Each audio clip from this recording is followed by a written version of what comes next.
CyberQuest, Pod 3, Take 3. Welcome back again. I want to go over what we learned during the last class. And we're basically going over networking. And one of the concepts was subnetting. And either Moses or Danny take a stab at this, but can you explain it to me like I'm a 10-year-old? What is subnetting and why is it important to cybersecurity? I don't know if a 10-year-old would need to know what subnetting is, but I think the best, easiest analogy, subnetting is a network within a network. But in a more easier example, think about like a battleship. It's like containment. If you are attacked, you want to make sure you contain that attack in one section of the ship. So think about all the doors, the watertight doors that close within a ship when it hits an iceberg or something, right? If you subnet the ship into different subnets, which is different containment sections, so these are networks within a network. If you get a breach in the cybersecurity terminology, that breach is contained to that one area. Now, when you subnet and you contain that section, you can also apply security policies and protocols to secure that specific area. So think about now if I want to use the Star Trek analogy, I apologize if you're not a Star Trek fan. Let's say holodeck, the area for entertainment for the participants. That is an area entertainment, so doesn't need to be as secure. So if holodeck crashes and goes down on the enterprise isn't going to stop going, right? I see. But the engine room and the bridge are probably the two most secure and critical areas, and so you're going to subnet the enterprise so that the security protocols in the holodeck is probably a little more relaxed. And then when you want to get into the engine room and the bridge, you're going to monitor that, you're going to track that, you're going to restrict that a lot more stringently. So that is the value of subnetting. It gives you the ability to segment the type of security and mechanism, but also, there's a lot of other benefits. Let's say you want to make an announcement on the enterprise, you don't want to do a PA wide announcement to the whole ship. You may just want to announce something in the engine room only, right? So Got you it. do a subnet and say, "Hey, engine room, the engines, there's smoke coming out." So you're not alarming the rest of the ship. That's the other value of subnetting, is you can communicate within the section that is relevant to where you are. I see. Moses, do you think we taught that effectively during the last class? You know, it it's a very dense subject, and we taught very thorough about the core principles of subnetting. Mm-hmm. I would say for someone to comprehend it and apply it, it's going to take actual time. In our next class, we'll be doing a networking lab where they'll actually get to apply some of those fundamental distinctions, a network or an isolated zone, a demilitarized zone for this type of this one area of the network that's maybe it's just the building or the submarine or the ship's thermostats, right? Just a network for all of that communication. Then there might be a network for all the computer systems, or even within a subset of that, the engine room computers are isolated from the general internet surfing computers, right? Or the any number of applications for that. Realistically though, how, like, if a student takes our class and they're learning these principles, what could they do outside of the class to kind of reinforce their learning? Like, will they have a lab environment to practice on? Correct. Yes, we have. So all the work that we've done in the sessions leading up to this is about getting comfortable with the command line in Linux and how to use some of the network analysis tools and the audit tools. Now they get a new environment that is way more complex than just a single PC that they do some command line interactions with. Now they will have a Docker container that will have several machines that are isolated in the way that they're configured, so that this machine can't talk to that one. When you try to actually use the networking tool of ping, or that firewall is not allowing traffic. And part of the task at hand is to troubleshoot and assess what, or really actually comprehend why it is the way that I can only flow traffic one way, both ways, bidirectionally, or hey, guess what? I literally am on a system that can't even communicate to this endpoint, this other device, and now I realize, okay, now that's not going to be my problem point that I'm looking at, right? Because I've ruled out that I've assessed that that's not where this potential hazard or risk can be coming from. So it's a way to audit and assess and really validate either this is where the problem is or where the vulnerability is, and apply that. How does that apply in your experience when obviously at your company, and we could talk about your company, Full Armor, you guys are hiring the creme de la creme of cybersecurity professionals. Like, so what we're doing is kind of like neophyte level, like very beginner level. How can this sort of translate into, I don't know, something more advanced? Like what do people need to understand about what we're doing and how it leads to a more, I would say, more advanced career in cybersecurity? Mhm. Well, to be honest, you need that foundational element to start with.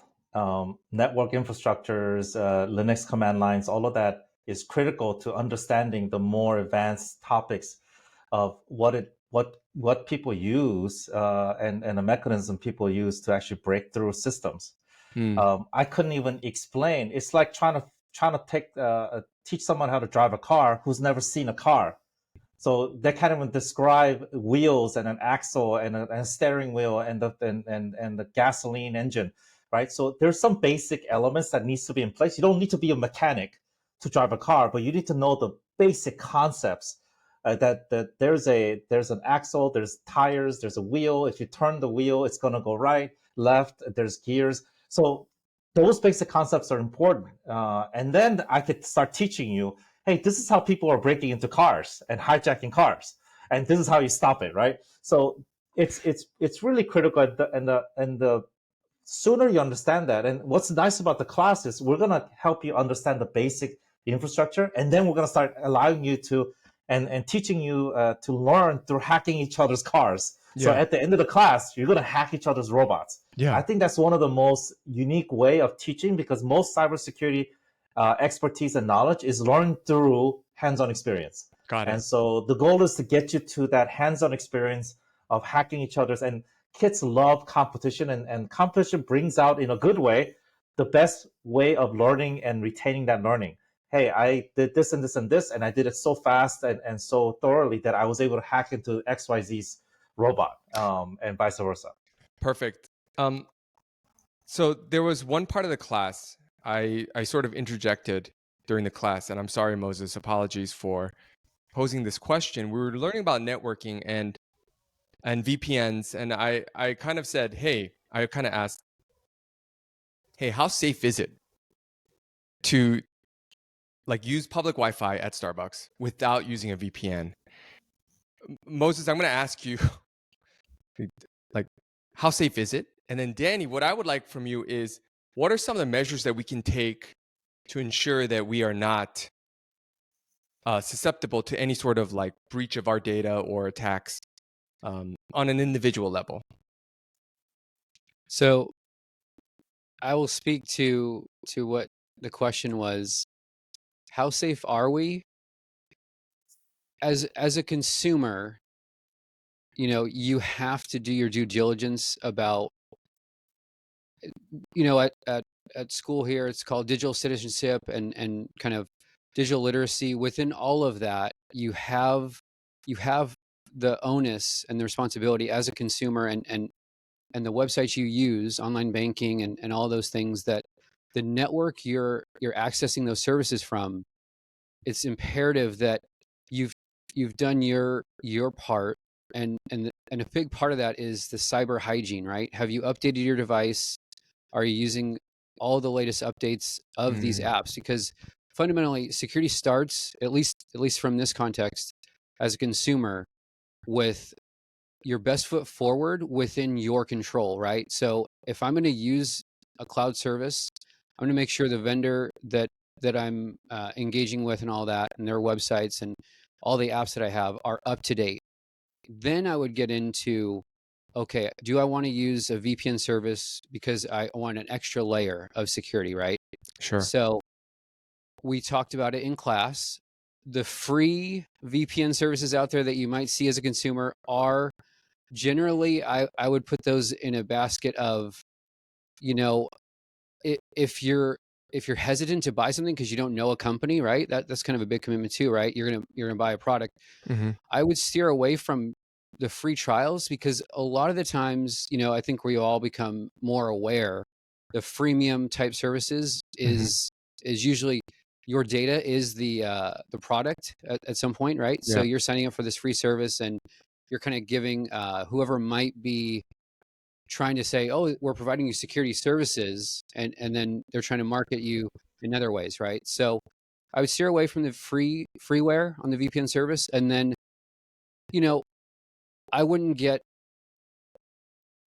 apprehensive and get really worked up about this, but use your best judgment, right? Got it.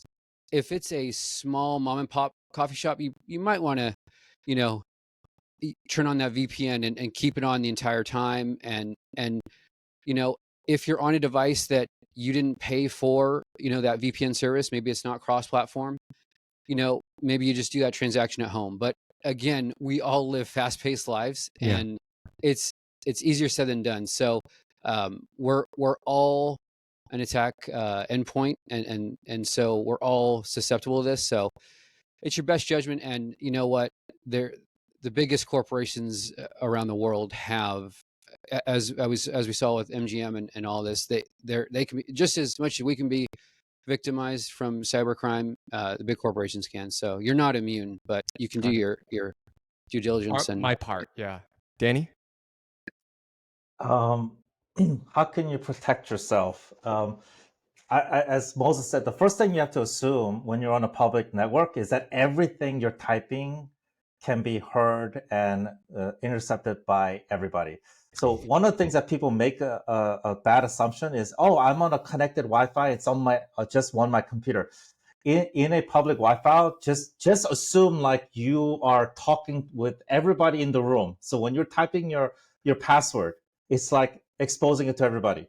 So that's why it's important that you are, even in a public Wi-Fi, whether you use VPN or not, that you're going on the sites that you're going and you're using has SSL encryption. And so your critical data is always going through some encrypted channel, right? But then even then, sites can spoof. They can actually do this man-in-the-middle attack where you think you're going to a site with SSL encryption. It actually is a bad site that's taking all your data and then encrypting it onto the original site that you're intending to. So there's a lot of ways that you can be hijacked. Now, if you knew how much people can potentially get hacked, you probably wouldn't even step outside. And some people have a fear of stepping outside because they think they're going to get germs that'll kill them. Well, you can be overly fearful, but as long as you take the necessary precautions, I think if you have the mindset that any Wi-Fi, public Wi-Fi that you join, it's almost as if everybody can see everything you're typing. Then you can then take the measures to make sure that you're not typing in and sharing or copying critical information. Got it. This is totally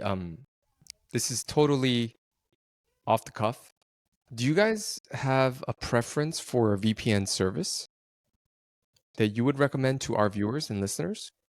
We're not sponsored, so if you don't feel comfortable yet, sure. I use Proton.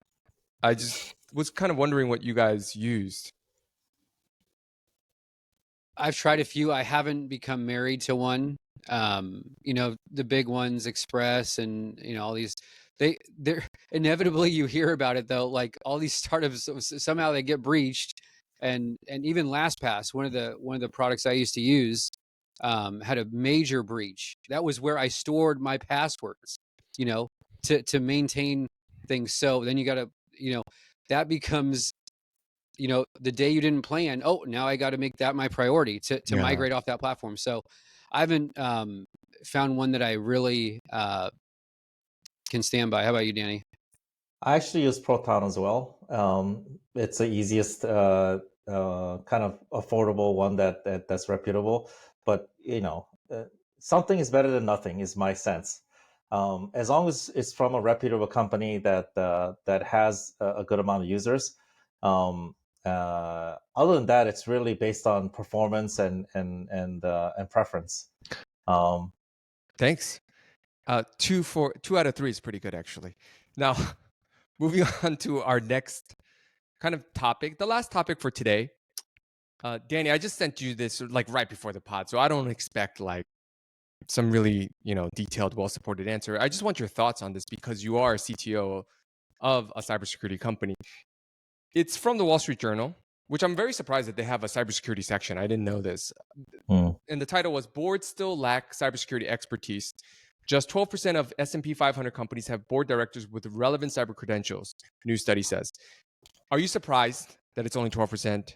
And 2, what are the potential consequences, pitfalls, some of the stuff that might happen as a result of a lack of expertise on these boards? Well, I'm not surprised, to be honest. Cybersecurity, even the last 5-10 years, never had a C-level